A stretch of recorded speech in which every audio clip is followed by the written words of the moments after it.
Hey Poke Trainers, I am super excited for today's video. This has been a long time coming. It's something we've been working very hard on, and we're finally able to debut it today. We are going to be looking at Poke Trainer J's top 5.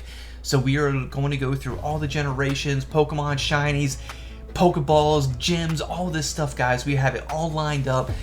Today we are looking at Gen 1 Kanto region. Now there are some rules for the Pokemon. So we're going to exclude starters, they're going to have their own videos. We're going to exclude legendaries, they're going to have their own videos as well, guys. So without further ado, we're going to jump right into this thing and we'll start with the top 5.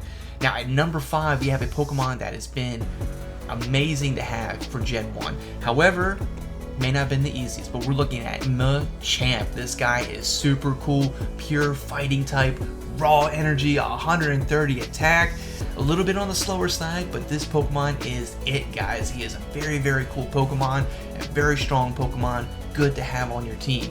Now, if we're looking at how to get Machamp, it's a little bit hard. As an 8-year-old kid playing this game, I hated Rock Tunnel. I dreaded getting to Rock Tunnel. There's 3 levels of this thing, ladders going from level to level, trying to meander you through this maze of Pokemon and trainers and trying to get out alive.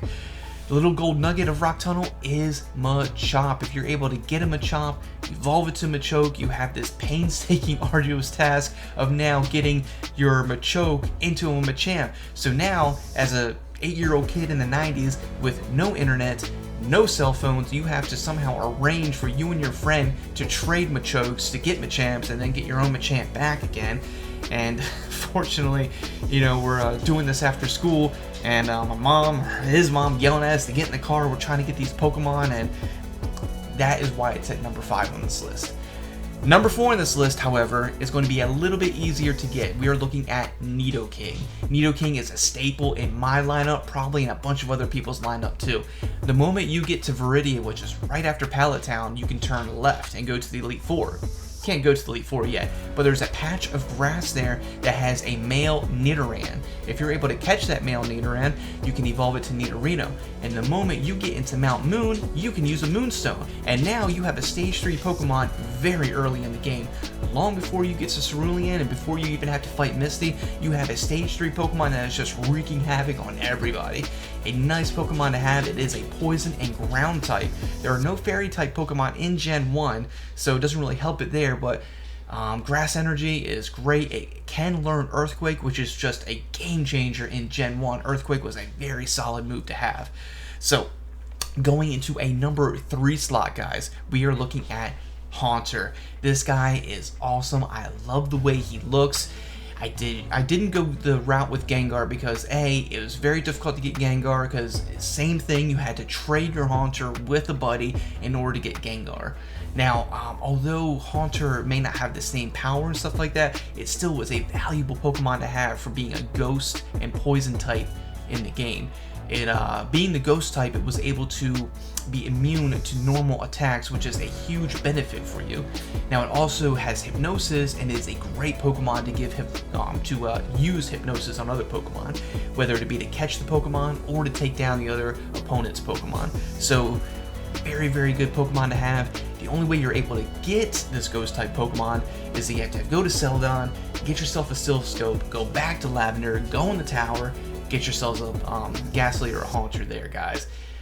Easily a great Pokemon to have. Now, looking at number 2, guys, this is a big one. We're going to go to Arcanine. This Pokemon is beautiful. It is majestic. It is fast. The Pokedex entries has something about being blazing fast that it almost has wings that goes that fast.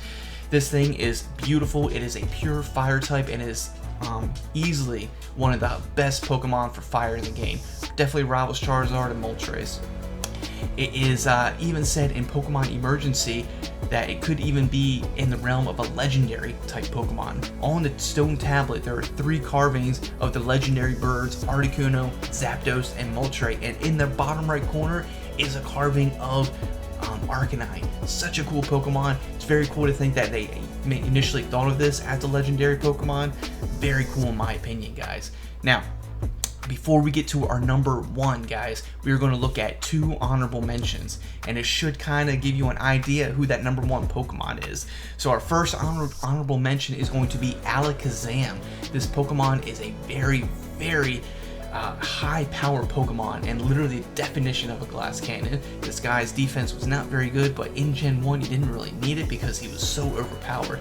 The reason he's not on my list is, again, you have to do this whole thing where you trade Kadabra and you get an Alakazam. It's so frustrating, and even if we are able to do that, he comes back holding 2 spoons, and it just didn't really quite do it for me as a kid. So I was like, no, I don't really want Alakazam. My other honorable mention is going to be Dragonite. Again, a very hard Pokemon to get. If you're able to get this Pokemon, you had to buy it through the game corner. You had to get Dratini, then you had to get Dratini into Dragonair, then Dragonair at like level 60 or something obnoxious like that. He would finally evolve into a Dragonite. I'm probably wrong, but anyways. So that leaves the number 1 slot to none other than Gyarados. This guy is cool. The best Pokemon hands down, excluding starters, excluding legendaries. Heck, even for some people, it's probably the number 1 Pokemon in this gen, regardless of all that. He is so cool looking. He is a water and flying type, if you can believe it. It definitely didn't register me as a kid that this was a flying type Pokemon because there's no wings and he's like a water thing. Anyways, doesn't matter. He is a tank, man. Not only is he a tank, but he is a hard-hitting tank. This guy can do massive damage. He can take big hits. He just looks cool. The big thing with this thing is how you get him, though. You can find a Magikarp pretty much anywhere with an old rod, and before you even get to Mount Moon, you can actually buy a Magikarp for $500. And you have the painstaking task of taking a level 5 Magikarp all the way up to level 20. Guys, it is not easy. The only thing this Magikarp knows is Splash, and by level 15 it learns Tackle, but it doesn't really help you level this thing up. If you are able to level this thing up before Misty, kudos to you. You did a great job. If not, you can take it to the daycare and they can level it up for you. But me personally, I did the painstaking task of getting this thing because I needed that Gyarados. I had that Gyarados, that Nidoking, and one of my starters. Those 3 Pokemon there, killer for any gameplay. Well guys, hopefully you enjoyed this video. Comment down below your top 5, or if you would change something in my top 5, let me know, guys. We're going to have videos like this every Wednesday, so hear me out. We're going to have a lot of fun. Thank you guys so much. Subscribe for more. We'll see you next time.